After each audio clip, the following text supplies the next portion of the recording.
mommy do my two-step.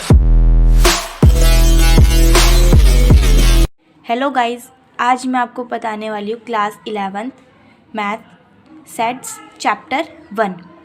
Set को पढ़ने से पहले हम कुछ प्रीवियस क्लासेस का पढ़ेंगे। जैसा कि आप सभी जानते हो, जैसे नेचुरल नंबर किसे कहते हैं, जो 1 से स्टार्ट होते हैं। होल नंबर किसे कहते हैं, जो 0 से स्टार्ट होते हैं। और इंटीजर किसे कहते हैं, एक पॉजिटिव होता है और एक नेगेटिव होता है, ठीक है। और रैशनल नंबर किसे कहते हैं, जो p/q की फॉर्म को जो p/q की फॉर्म में हम लिख सकते हैं या रिप्रेजेंट कर सकते हैं हम।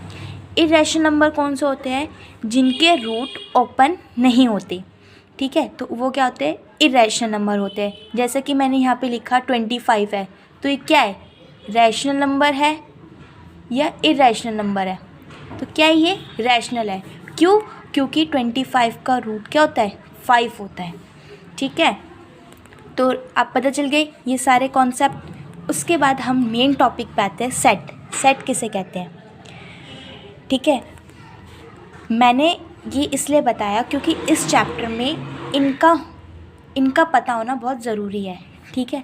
अब पढ़ते हैं हम सेट। सेट किसे कहते हैं, set is well defined collection of object. Set क्या है, एक वेल डिफाइंड नंबर है, कलेक्शन ऑफ ऑब्जेक्ट का, ठीक है। तो देखो, वेल डिफाइंड का मतलब क्या हुआ, यहाँ पे वेल डिफाइंड का मतलब क्या, मैं बताती हूँ आपको। कि जैसे मैं एक एग्जांपल देती हूँ कि आप वोवल्स बताओ भाई, वोवल्स कितने होते हैं, तो भाई बता सकते हैं 5 वोवल्स होते हैं। कौन कौन से, ए, ई, आई, ओ और यू वोवल्स होते हैं। आप किसी भी टीचर या स्टूडेंट से पूछते हो कि भाई वोवल्स कितने होते हैं, तो वो आपको बता देगा ए, ई, आई, ओ। तो ये क्या होते हैं, वेल डिफाइंड नंबर होते हैं। अब जैसे कि तो भाई हम बता सकते हैं कितने होते हैं, 26 अल्फ़ाबेट है, तो ये सारे क्या है, एक वेल डिफाइंड नंबर है, ठीक है। अब बात आती है सेट की क्या क्या प्रॉपर्टीज़ होती है। सेट की प्रॉपर्टीज़ बतानी है। सेट की क्या प्रॉपर्टीज़ होती है, तो मैं बताती हूँ। सेट की प्रॉपर्टीज़ होती है, set of element can be written any order. जो सेट के एलिमेंट होते हैं ना, हम उनको किसी भी कैसे भी लिख सकते हैं। जैसे एग्जांपल देती हूँ, जैसे ये सेट है, ठीक है, जैसे लिखा 1 2 3 4 और 6, तो मैं इसको ऐसे भी लिख सकती हूँ 2 4 6 1 और 3, मतलब आगे पीछे भी लिख सकती हूँ, ठीक है। और सेट को हम इन ब्रैकेट्स में लिखते हैं। ये ब्रैकेट बनाना क्या होता है, बहुत ज़रूरी होता है, ठीक है। उसके बाद सेट के कितने टाइप होते हैं, टाइप्स ऑफ सेट। तो देखो, सेट के 2 टाइप्स होते हैं। पहला रोस्टर फॉर्म, रोस्टर फॉर्म का, और दूसरा होता है सेट बिल्डर फॉर्म। दो तरह के सेट होते हैं, रोस्टर फॉर्म और सेट बिल्डर फॉर्म, ठीक है। रोस्टर फॉर्म जैसे ये लिखा है ना 1 2, इसी को ही कहते हैं हम रोस्टर फॉर्म। जैसे नेचुरल नंबर बता दो तो 1 2 3 4 और इन्फिनिटी, तो ये क्या होते हैं हमारे, ये हमारे रोस्टर फॉर्म होते हैं। कौन से होते हैं, ये रोस्टर फॉर्म होते हैं। दूसरा आता है हमारा सेट बिल्डर फॉर्म। तो मैंने आपसे कहा कि नेचुरल नंबर बताओ, जैसे कि लिखा 1 2 3 4, इन्हीं को हमने सेट बिल्डर फॉर्म में कन्वर्ट करना है। तो कैसे करेंगे, तो देखो लिखना है ए, ब्रैकेट में लिखना बहुत ज़रूरी है, ठीक है। और जैसे एक्स इशू, इसका मतलब होता है इज़ सच दैट, ठीक है। एक्स एक्स टू इज़ आ, क्योंकि ये सारे नेचुरल नंबर हैं, हमें पता है 1 2 3 4, अगर ये 0 से स्टार्ट होता तो हम यहाँ होल नंबर लिखते। एक्स इज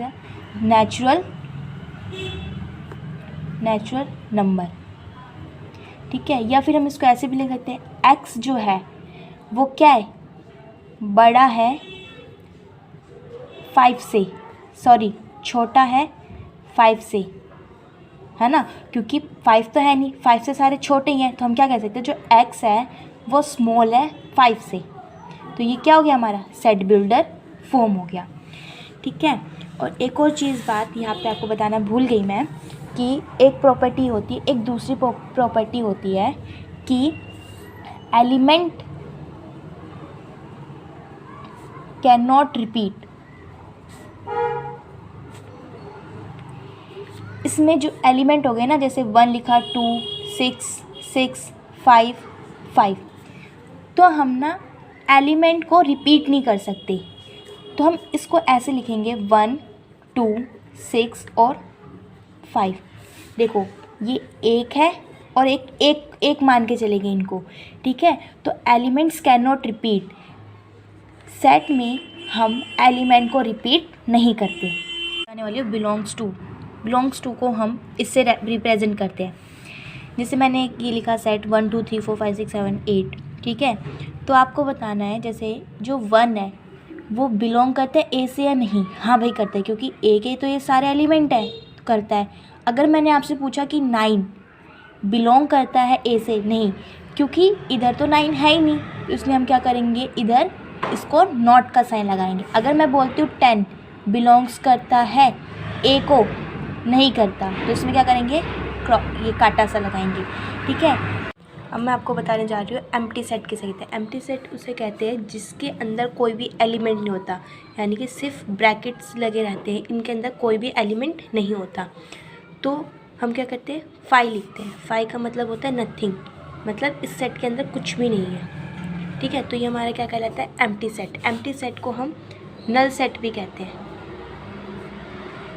ठीक है। और हम वॉइड सेट भी कहते हैं। एम्प्टी सेट का मतलब होता है सिर्फ ओनली ब्रैकेट होते हैं, उसके अंदर कोई भी एलिमेंट नहीं होता, तो हम उसको क्या कहते हैं, 5 का मतलब होता है नथिंग। उसके बाद आता है फाइनाइट सेट। फाइनाइट सेट कौन से होते हैं, जैसे मैंने आपको एग्जांपल दिया कि फर्स्ट 5 नेचुरल नंबर बताओ। फर्स्ट 5 नेचुरल नंबर कौन से होंगे, नेचुरल नंबर जो 1 से स्टार्ट होते हैं, 1, 2, 3, 4 और 5, जिसमें हमें पता होता है कि कहाँ तक हमें जाना है। जैसे कि फाइनाइट सेट में यही होता है कि जैसे फर्स्ट 5 नेचुरल नंबर, तो बता सकते हैं हम 1, 2, 3, 4, 5। अगर मैंने आपको बोला फर्स्ट 4 होल नंबर बताओ, तो आप बता सकते हो होल नंबर जो 0 से स्टार्ट होते हैं 4 लिखने हैं, 1, 2 और 3, 4 डिजिट हो गई, 1, 2, 3, 4। तो ये हमारे क्या हो गए, फाइनाइट सेट हो गए। उसके बाद आता है इनफाइनाइट सेट। इनफाइनाइट सेट हम किसे कहते हैं, जैसे मैंने बोला सिर्फ नेचुरल नंबर। अब नेचुरल नंबर तो इन्फिनिटी तक होते हैं, हमें पता नहीं है, तो यही जो होते हैं हमारे क्या होते हैं, इनफाइनाइट सेट्स होते हैं। हमें नहीं पता कहाँ तक बोला है। अगर बोला 5, 6 तक लिखो नेचुरल नंबर, तो वो क्या था, फाइनाइट सेट था। अगर मैंने सिर्फ बोला natural number, only natural number, तो नेचुरल नंबर तो बहुत इन्फिनिटी तक होते हैं। तो ये इस तरह के जो सेट्स होते हैं उनको हम क्या कहते हैं, इन्फिनिटी सेट्स। Thank you. अगर आपको वीडियो अच्छी लगी तो लाइक और सब्सक्राइब और शेयर ज़रूर कीजिएगा। Thank you so much. और जो